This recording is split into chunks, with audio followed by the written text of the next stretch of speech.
You're listening to The Kylo Show, a podcast where we talk about how to keep your love on no matter what and why whole healthy families are going to save the world. In this week's episode, Danny and Brittany start a new series on honor and the need for an honor revival. So, if you want to see a decrease in fear, division, and offense, and an increase in honor, love, and truth, then this week's episode's for you, and it starts right now. Hello, everybody, and welcome to the Kylo Show. Happy holidays. Merry Yeah. Christmas. We're a little different than normal. I know, we're in our pajamas. We are bringing in the holiday Christmas spirit here with our comfy. This is it. We don't have a fireplace. We need a fireplace and a cup of hot cocoa. hot cocoa. Something. And some But marshmallows. we got our pajamas, which, Yes. funny story, these pajamas look the same. Yes. They don't fit the same. No. So what- Especially when you put on the, I put yours on, you put mine on. This. They were a little big and Yeah. it was comical. We have photo We do. evidence. We do. Mhm. Yes. No. That moment will never pass away. It'll forever be there. But Well, they're comfy. we didn't post it, so it could go away. That's right. The team knows about it. So Yes. they might hold it against The us someday. giggles continue. Mhm. Uh-huh. But with our playful attire, we have a very serious topic we're I going to cover. know. I kind of feel incongruent. We're trying to trick you into it's okay, it's gonna be fun. We're gonna be handing out some good stuff Yeah. in this next series, which is a series on honor. Aye, And 'tis the season to honor, to Kylo. to Kylo, Yeah. Kylo and honor. Yes, We have a world that needs a refreshing on what honor looks like. we do. We need an honor revival. Yeah. Yeah, That's for somewhere revival, or somewhere honor is laying on the bottom of a pond. A You very know, yucky it's like, pond. oof. Yeah, We need some help. we do. I think we've watched a lot in this last, I guess, almost 2 years. Yeah. We've been just seeing what offense and just the land of disrespect and dishonoring each other has Mhm. happened. What it's happened to our families, what it's happened to our churches, to our marriages, to our communities. Yeah, It really has done a big divide in how we're able to interact with one another. and families have like a big giant black eye right now during the holidays. Mhm. I think it's more evident than ever. Holidays bring us together classically, and it's just really hard to be in the same room together with all this massive division. Mhm. Which is a sad thing to think about when you look at what it really means to keep your love on. Yeah. And to be able to do that well.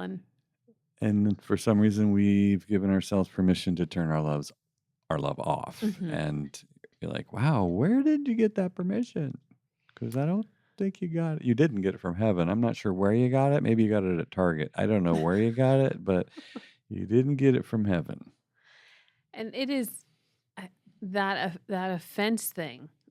When offense has happened, whether it's, I've seen it mostly on social media and how quickly you can be offended at something Mhm. and then justify it. Hmm. And then isolate this relationship from it. Hmm. More than ever before over something that's supposed to be playful or fun. Yeah. It is So serious. very It's so offensive. and, I'm so offended. and You deserve to be punished because I'm so offended. yes. And you think about the whole concept of offense. It's a trap. Mhm. It's just a trap. It comes from the Greek word scandalous, or scandalous, or however they say it. But it's got the word scandal hiding in there. See it? Mhm. And it's a baited trap is literally what it means.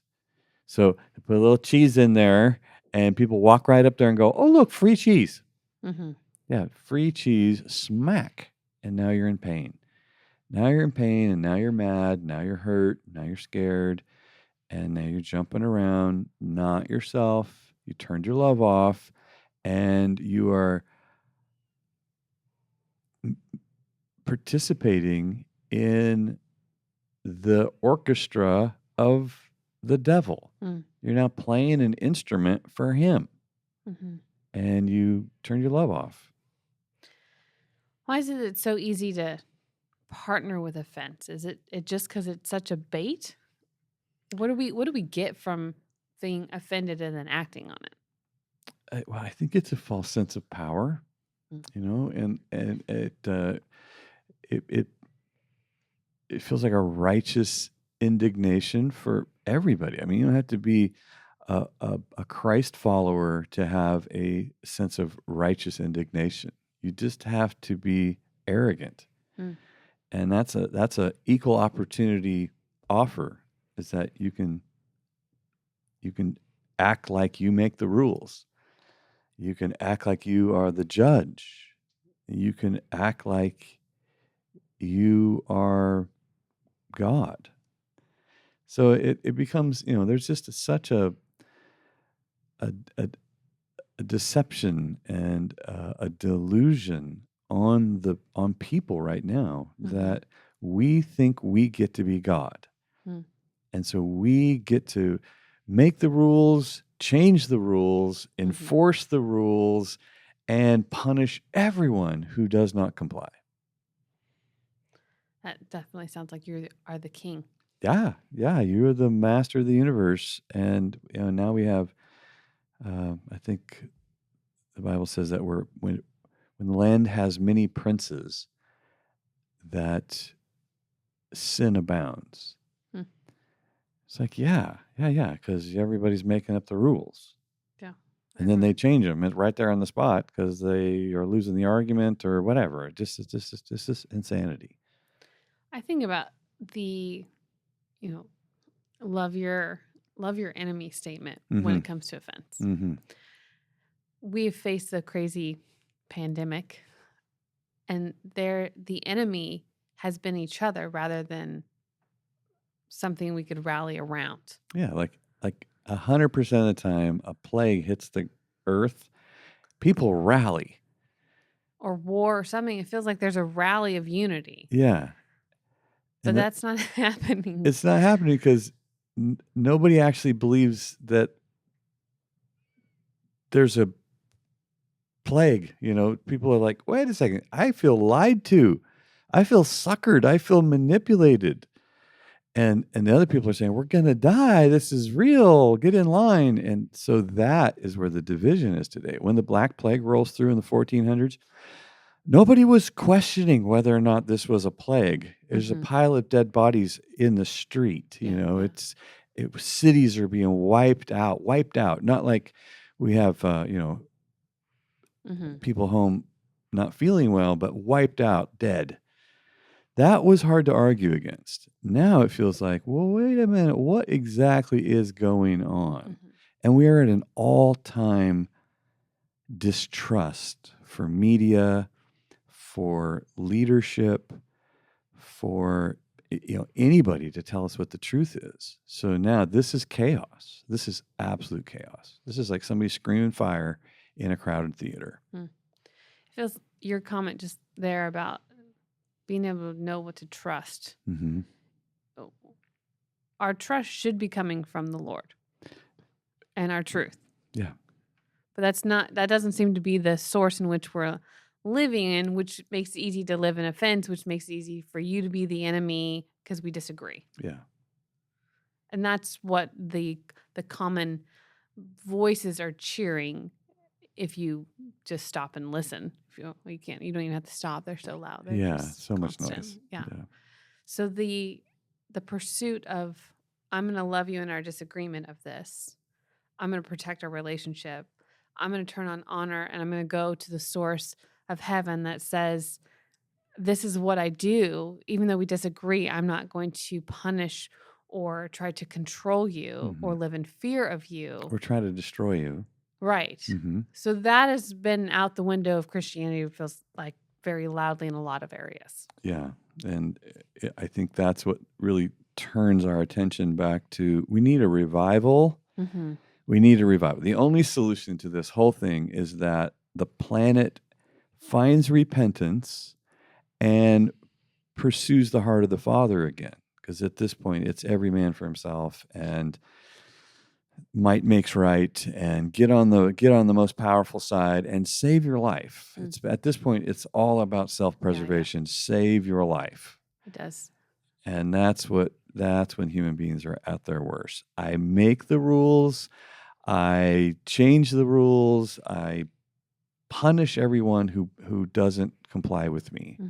Like, wow, this is nothing like heaven on earth. Yeah. This is absolute hell on earth. You've said before, and it's always in the context of a relationship, but fear brings out our worst. Yeah. And that is, fear is a very loud driving force of this world right now. And whether people want to accept it or not, fear makes you sick. Fear makes you sick. Fear attacks your immune system. Fear compromises your whole being, and you manifest dis-ease. It's so the real culprit out there is fear, and that's what people need a solution to. Is how do we keep our love on? How do we chase fear away? How do we actually put on the armor of God and not be conformed to the patterns of this world? So the repentance, the revival is actually happens in our hearts and our minds, and we get back to some key things.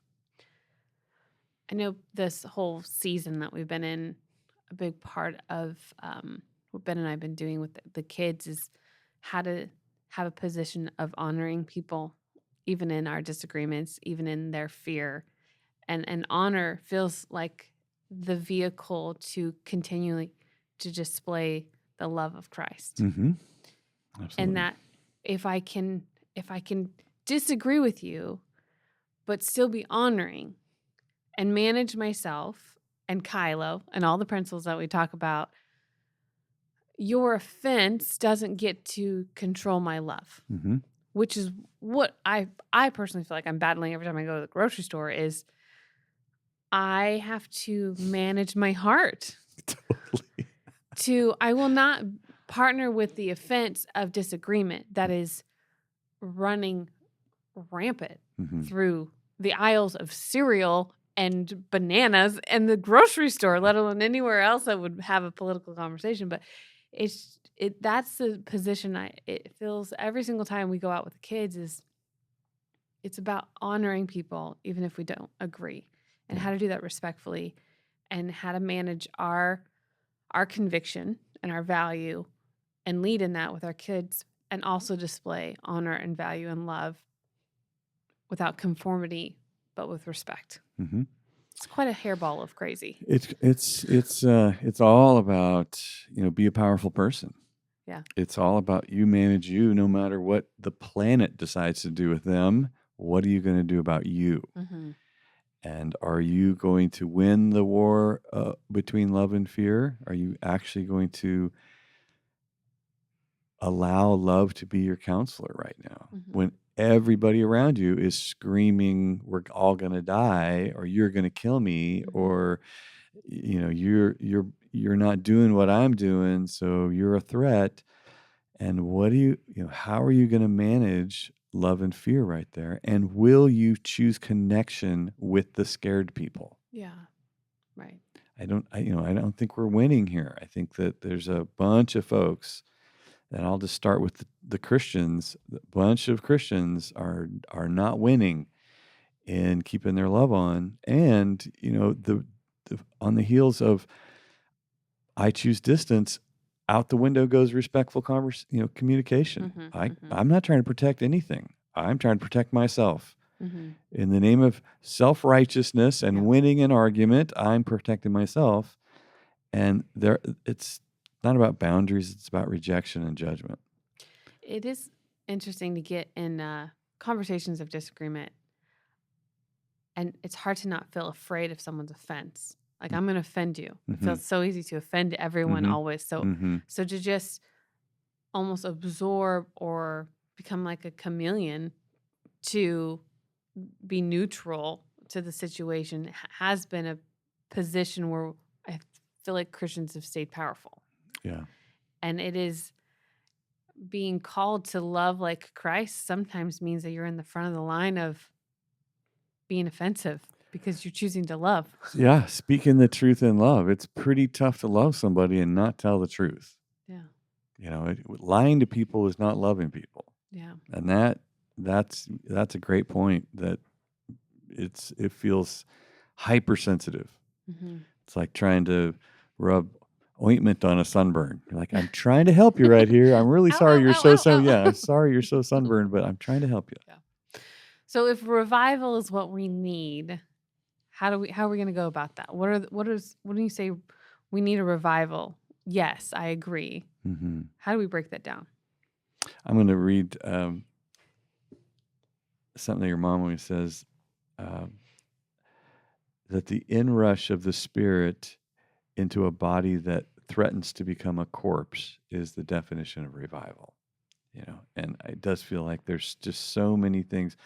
Even what you just said, people are afraid to be themselves. People are afraid to express their truth, express their paradigm, show anyone what the Bible says about anything, because people are like, bah, bah, so quickly. Yes. And you are this and you are that because you said that. Like, wow. Mm-hmm. Hey, I love you. Wow. Maybe we could talk later. Mm-hmm. You know, and then it is a dance of boundaries, but I got to keep my love on in the midst of my friend, my coworker, my family member is so scared Mm-hmm. and so hurt. Yeah. And you're like, all right, well, I will keep my love on while we go through this. Because sometimes it is in a marriage where there's this kind of intense hurt, there's this kind of intense anxiety, and you got to keep your love on while you work it out and you Right. heal it up. And so it's just not an option that I'm going to match your terror. Mm. I'm going to match your pain. I'll meet you. I see your pain. I'm going to match it. I'll meet it. Like, no, that's not how we lead in the kingdom. That's not how we bring the kingdom. Mm-hmm. We keep our love on, and we are patient, and we are kind, and we are gentle, but we don't stop telling the truth. Yeah. Because nobody's going to get anywhere if the everybody truth shuts is their silent. eyes. Yeah. You know, if everybody shuts their eyes and walks off the cliff, that's not helpful either. Mm-hmm. I know often I replay in my head different scenarios when I'm out with the children, mostly because I know that I'm leading them. Mm-hmm. And so how do I model this well to where I can walk away from a situation knowing that I represented Christ and I led my children well in what it looks like to honor? Mm-hmm. And I remember Seth talks about meditating with parenting tools, so, make Mm-hmm. sure that you've got peace and love in your heart when they're being disrespectful and out of control. It feels like that is a similar strategy to when the offense gets thrown up on you. Mm-hmm. How will you manage? What am I going to do with me? Yeah, Mm-hmm. and being able to continue to lead and speak the truth in love, Mm-hmm. and not match the terror, Mm-hmm. because that feels like the normal response Yeah. that people are needing. But it is revival that we're chasing after, which looks like revival in the family. And so in this honor series, our next 4 weeks together, Yeah. We're going to talk about a revival of worship, making God central again, because the land is full of idols, and there's just so many distractions with that. A revival of truth and trust and exchanging truth.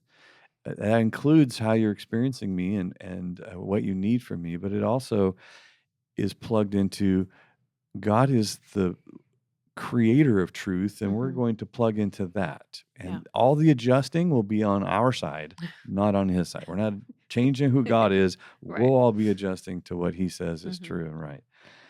A revival in our identity. Yeah. and who we are no matter what happens and where we got it and how it's unchangeable. Yeah. No accusation changes it, and no action on my part changes it. I just have to repent to get back to acting like myself again. And virtue. We need a revival of virtue. We need courage, integrity, love, covenant love. We've got to have all that come back to be what people experience in our character. And we need a revival of legacy and vision. People who are more concerned about the benefit of their children's lives going forward than they are concerned about their own life. Kind of the Hezekiah thing where Isaiah says, well, because you did this, all this bad stuff's going to happen. He's like, no. And then Isaiah comes back and goes, okay, it's not going to happen to you. It's going to be on the next generation. He's like, good. So glad it's not going to be on me. And that we're living in that moment right now where people are just, I'm really in this for me. I really don't care what happens in the next generation because I really care about myself. Yeah. Well, bring on the revival. That's Jesus. That is the answer to this. So I'm excited. We're going to have some fun talking about this, and I think giving some roadmaps to how to participate in moving towards revival and positioning our hearts as God's people and living from this. And I really hope that that's what's grasped from this series. And we're going to do all this in our pajamas. We are going to do all this in our They're pajamas. very soft. They're comfy. You can't see, but my socks match as well. It's just one fuzzy socks. It's not a onesie, but it feels like it. It's very soft. But we're going to take questions right now and stay in our pajamas. So we'll see you guys soon. Do you want to be the person who brings truth and honor to your community? Then become a Life Academy facilitator. Life Academy facilitators lead Life Academy courses in their churches, homes, and online. To become a Life Academy facilitator is quick and easy. All you have to do is go to lovingonpurpose.com, click courses, and lead a class today. All right, so we're going to move on to our questions, which, of course, if you have a question or testimony to share with us, please visit thekyloshow.com and send them to us. We love them. But today's first question comes to us from Sierra. Hi, Danny and Brittany. Thank you so much for everything that you guys have done and been doing. I have greatly benefited from Keep Your Love On and all the tools that I've found in there, especially in my close relationships. I've seen a lot of fruit come from choosing to be powerful, moving towards connection, and just walking in healthy communication. So I really appreciate that. There's still one relationship that I have a hard time navigating, and that's something I want to ask you guys about today. And it's with my grandpa. We spend about 3 weeks with him, vacationing with him every year. And ever since I was little, he has been somebody who gets really frustrated and really angry, but doesn't show that aggressively, but it is more passive aggressive. So it comes out through sarcastic comments or, his anger toward whoever comes out in a way that is actually unclear and hard to figure out what is actually going on. And he's not willing to talk about it or even really admit what's going on or how he's been hurt. And that's hard for me because my desire is to know so that I can love him or whatever. But if he's not making it clear, then it's just kind of living in an environment where he's frustrated. And I have a hard time knowing what the right thing to do is, especially because I want to honor him because he is my grandfather and I feel convicted to do that. But it really does wear on me and it's a difficult thing to live in. So I just wanted to know if you guys had any pieces of advice. Thank you for everything.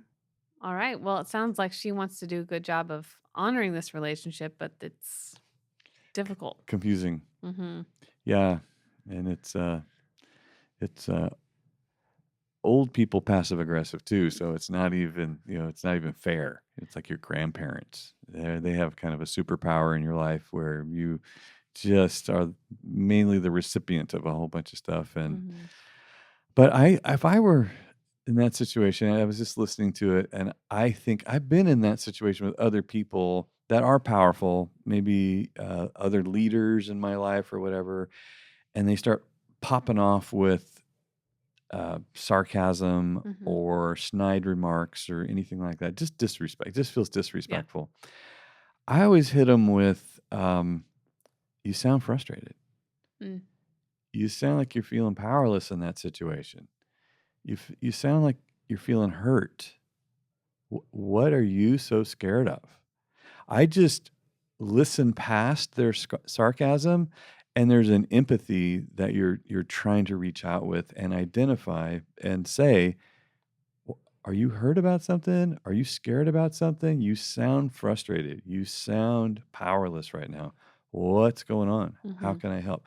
And that either shuts them up Mhm. because they don't want to talk about it. Like, well, it's just great. Okay, Yeah. that's if I can't get you to talk about it, Work on it. Yeah. then let's shut up. That's awesome. And if I can, then we may take another step in our relationship. But if I keep going at them with, you sound frustrated over there. You sound worried. You sound like you got your feelings hurt. What's going on?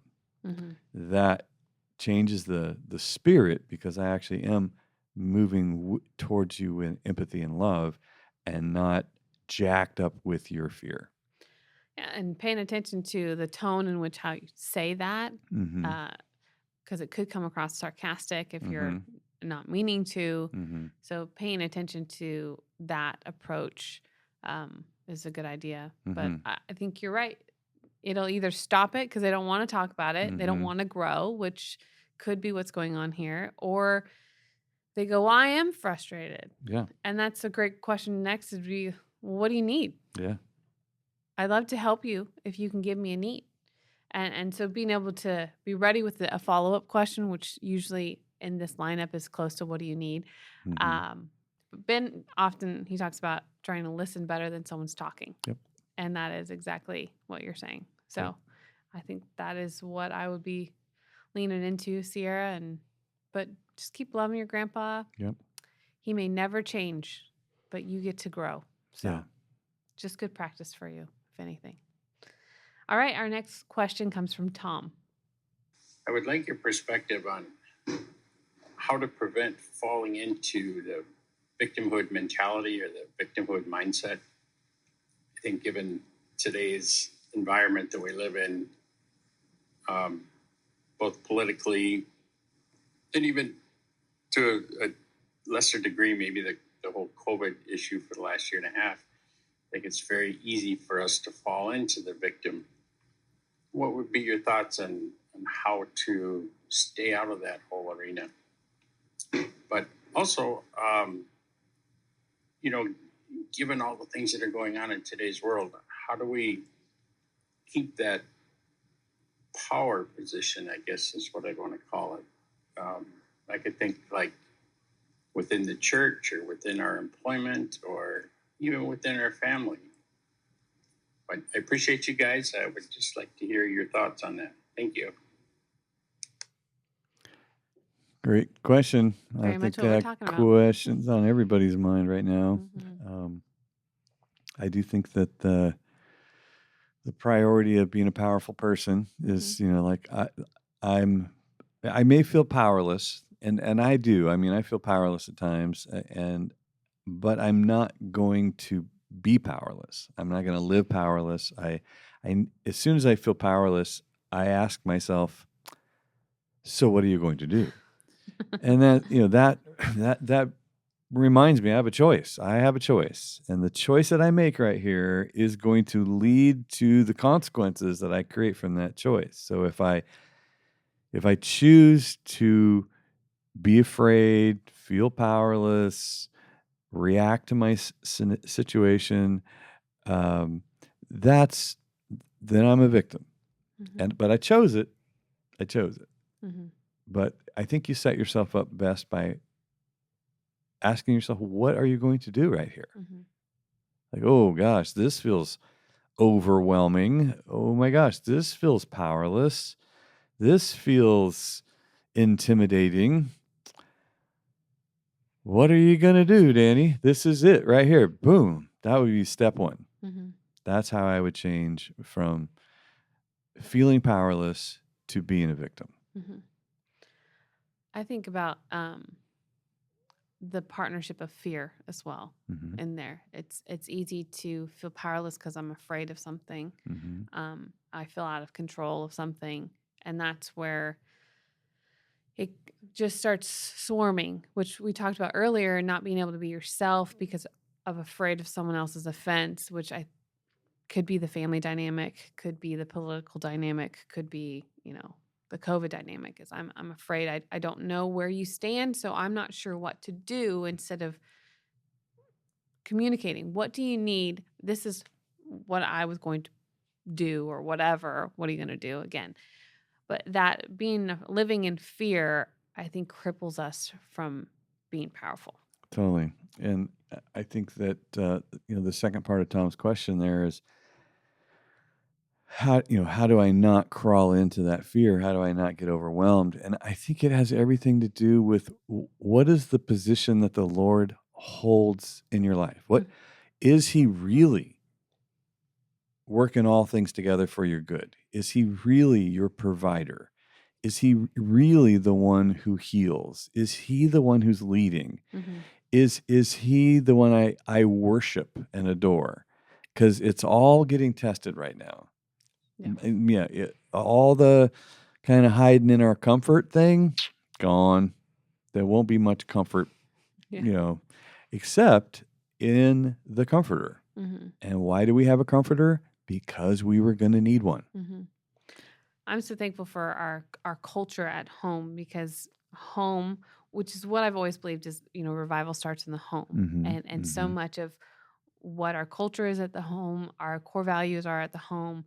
That's what gives us the courage of, what am I taking that I've been fed, I've been filled up in this place, to wherever else I have to go. Because outside of the home right now feels more like a battlefield than it's ever felt before. Yeah. But if I can't figure out how to have that at home, then I probably am running around feeling pretty empty and Mm-hmm. depleted and powerless. Overwhelmed. Just And overwhelmed. So whatever your home culture is, I would be just refining that. Yeah. And making that strong. Yeah. It's a fortress. And so when our family culture, the Lord's voice and his encouragement and his truth give us the courage to step out the door and continue to live like Christ. Yeah. And at home, turn your TV off. Yeah, turn the sewer pump off. Because, home's not even a safe place when raw sewage is just pumping into your house. Yeah. So there has to be a purity to your love, Mm-hmm. your honor, your courage. There has to be a place that you can protect it, Mm-hmm. feast on it, be nourished in it, and then you can export it. But if you don't even take care of your home, like we don't. Often we just don't take care of our minds, our hearts. We don't have very good eye gates and ear gates. We just kind of, whatever. It's just the world. I just live in Babylon. I just live here, and that's just how this works. Well, you better not have Babylon at home, or you are going to feel overwhelmed right now. Yeah, it's so good. All right. Our last question comes from Christina. Hey, Danny and Brittany. Thank you for doing the Kylo Show. This last year and a half has been difficult for so many. With lockdowns, job uncertainty, distance learning, and so many changes, I'm having a difficult time finding peace and joy. It seems like everywhere I go, in public or on social media, I'm constantly surrounded with hostility and dishonor. How can I choose honor when I'm surrounded by dishonor?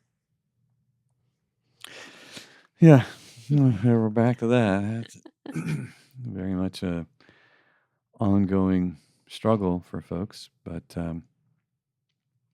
I think it's gonna come from the meditations of your heart, your worship. I think worship is going to play a big part of aligning with the supplier of love and honor. I don't think we have honor without God. I don't know where you would get it. Mm-hmm. Because honor classically means that you respect my authority. Mm-hmm. It doesn't really show up in, I would die for you. I will protect you.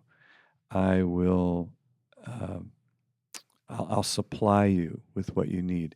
That's not typically how honor shows up in relationships. And so we learn that from God. I mean, that he didn't agree with me. He didn't think, I'm not impressing him with anything in my life, right? And yet he protects me, provides for me, sacrifices for me in honor. He honors me. So I have something to give away only if I'm protecting this. Mm-hmm. When Christine was talking, I was thinking about the illusion that we can control other people. And, if you were to say, I'm hungry, and I said, no, you're not. Mm-hmm. And you're like, no, I am hungry. You're like, no, you're not hungry. Mm-hmm. That's a false reality. That there's no authority I have to say whether you are hungry or not. But it does feel like that's what we've submitted to as we're walking around trying to figure out, is someone else in control of me Mm-hmm. by, what you refer to as the sewage that's going on everywhere. Yeah. And a big part of this is to remember that I am in control of me. Every decision I have, everything I choose to participate in, whether it's social media or conversations or choosing to pray, choosing to worship or not, I'm in control of me. Mm-hmm. So to stay powerful in chaos, I think, is to remember that I'm a powerful person. Mm-hmm. And that is the switch that we have to keep on and going back to, is I'm a powerful person and I get to decide. Mm-hmm. We live in Northern California where in the summertime, it's a tinderbox waiting to go up and flame. And yet in the wintertime, you could throw a match in that same forest and it wouldn't have any effect at all. Mm-hmm. And it has everything to do with the conditions that match finds. Yeah. And so when we live in any society or any relationship or whatever, that offense, what condition does it find when it lands in your heart? And I think that's why the Bible says, watch over your heart, because from there, forest fires or not happen. Yeah. And so we are tending to our own heart, our own lives, regardless of what anybody else is doing. And if it's August in California in my heart, I'm going to be set off by the smallest spark. It's true. Yeah. Guard your heart, people. Mm-hmm. That is what we're doing. Yeah. Great questions. Yep. These Good are questions. Very good. All right. We're going to run into our testimony time. Awesome. And we will see you soon. Attention church leaders, if you want to create a culture of honor in your staff and amongst your congregation, then you're going to want to get a Life Academy site license. Churches all around the world are using the Life Academy to train, equip, and develop their staff and people year-round. To learn more about a Life Academy site license, email info@lovingonpurpose.com. All right. Well, we are going to jump into our testimony. Yay. And today's testimony comes to us from Brooke. Hi, Danny. Hi, Brittany. My name is Brooke Waters. My husband, Daniel, and I will be married 17 years this December. For the first 15 years, I would say our communication was great, or so it would have seemed. There's this phrase, what got you here won't get you there. And that's just what the season was about. A new level of communication and connection in our marriage. Keep Your Love On helped us to stay connected, even though our communication was growing and changing. We fought, we yelled, we included others to help, but we kept fighting for the connection. It was a rough season for learning how to communicate in new ways, for setting boundaries personally, to not take on each other's junk, and honestly, just to not yellow truck each other. Today, our connection is stronger than ever. The tools I learned in Kylo really helped me to express my needs in a healthy way without creating an aggressive, hostile environment where trust is not being built. I have read this book numerous times. I use it as a resource in the ministry I'm a part of, and our church offers this 8-week course consistently throughout the year. I just want to tell you both thank you for what you're doing. I bless your families. I bless this ministry and what God is ushering in during this season for the both of you. Thanks. Very sweet. Awesome. Mm-hmm. That's a great testimony. Congratulations on 17 years. 17. That reminds me of our Marriage celebration movement. Yes, and sending pictures in and holding up a number or make a pretty sign or something or somehow signify, how many years you did it, because we understand. Mm-hmm. We understand the accomplishment of, the work. Years and years of marriage. And that's great. Her quote of what got you here won't get you there. Mm-hmm. I think it's very true, especially in communication and in 17 years of marriage, you grow and change. Yeah. And so your communication skills when you first get married, they don't work at 17 years of marriage. No, you're not the same person. No. You're not the same people. And so to know that you have to keep growing in that and then keep your love on and growing as well in their communication and all the other things that are in that book. It's great. Yeah, it's life and education and experience changes you. And 17 years ago, you were a totally different person, man. Yes. Whether you'd like to admit that or not, you are. And so is your spouse. Mm-hmm. It's funny. We watch our children become radically different humans in 17 years. We just don't assign it to ourselves very well. Yeah. I think we just look at their child beings, learning to walk to driving. Yes. And that 17 years, we are not learning to walk or drive, but we are learning a lot of different things and tools as adults. Yeah. Or if you saw your 17-year-old and then you looked at your 34-year-old, Sure. you're like, gosh, you are a totally different human, but we don't see it in ourselves. Yeah. She did reference the yellow trucking, and I thought you should probably explain that because I think we've had it said a couple times. And yellow truck is kind of it's an older term. You don't use it very much. I don't. But a lot of people really have loved it from finding us earlier. It's a great analogy. You should explain it so that our listeners actually know what it is when she says that. I think the first time it showed up in the public was in Loving Our Kids, but it was a black and white photo. Well, that's not helpful. So I hope it says yellow, big, red, little, next to it. But it's a picture of this dump truck from a mine. I don't know if you've ever seen these things, but enormous. They are enormous. The tires are twice as tall as a man. And this huge dump truck ran over just a regular size utility truck that was there probably doing repairs or something. They didn't see it. Ran over. So it's a picture of this. Like a F-150 type of Well, it was truck. even bigger than that. It was Maybe probably a 1 ton or so, but it was just demolished. The yellow truck, this just perched on this red truck, and that photo has been, I used it a lot in Culture of Honor when I was teaching, but I was trying to demonstrate when you have a disparity of power, like a parent and a child, or a leader and a follower, or whatever, or just angry is trying to yellow truck, or intimidation or manipulation, any of those things. And then passivity and powerlessness, and so it's a great picture of powerful and powerless. Well, it's not. It's a great illustration of the wrong use of your power to control somebody else, and the wrong use of how long are you going to put up with this? How long are you going to be the red truck?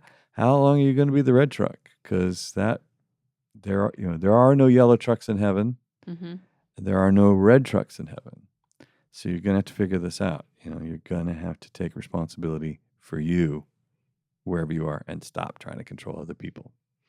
Which leads us back to our topic that we've been talking about today. Yep. How to live in honor. It's not, the goal is not to be the yellow truck, and the goal is not to be the red truck. It's to be a powerful person. Yeah.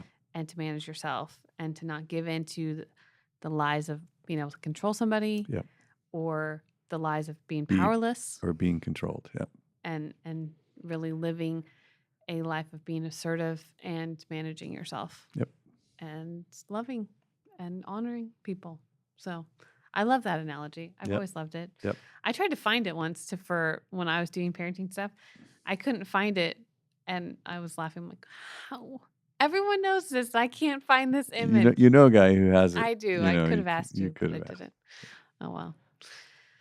Well, that was a good, fun topic. I really Yep. love. Great questions, fun testimony, Yep. and I'm excited about, I guess, challenging everyone on living a life where you're called to honor, and live like Christ, and Yeah. and giving a definition to this revival that we're seeking. And revival happens in the heart and mind of the individuals. You know, it's not going to happen out there. It's going to happen right here. And so we have to hunger after righteousness. We have to thirst and hunger after righteousness, and then we will be filled. Mm-hmm. And then we have to seek first the kingdom, and everything else will be taken care of. Mm-hmm. So that's the repentance on our part, I think, that has the greatest effect, is we pursue God and say, start right here. And from that, we get whole and healthy, and we save the world. We save the world. So, thanks for joining us on the Kylo Show. And remember, whole, healthy families are going to save the world. And we'll see you next time from our pajamas. Thanks for listening. Make sure to join us next week when Danny and Brittany discuss how honor is ultimately rooted in worship and the need for a worship revival.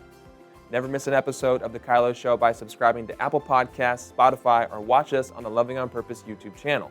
Submit your questions and testimonies to thekyloshow.com. The Kylo Show is produced by Ali Armerding, co-produced by Ashley Beck, Anna Hill, Leah Alexander, and Sherry Silk, sound engineered and edited by Taylor Silk, and show promoter Christian Zamora. Thanks for listening. We'll see you next week.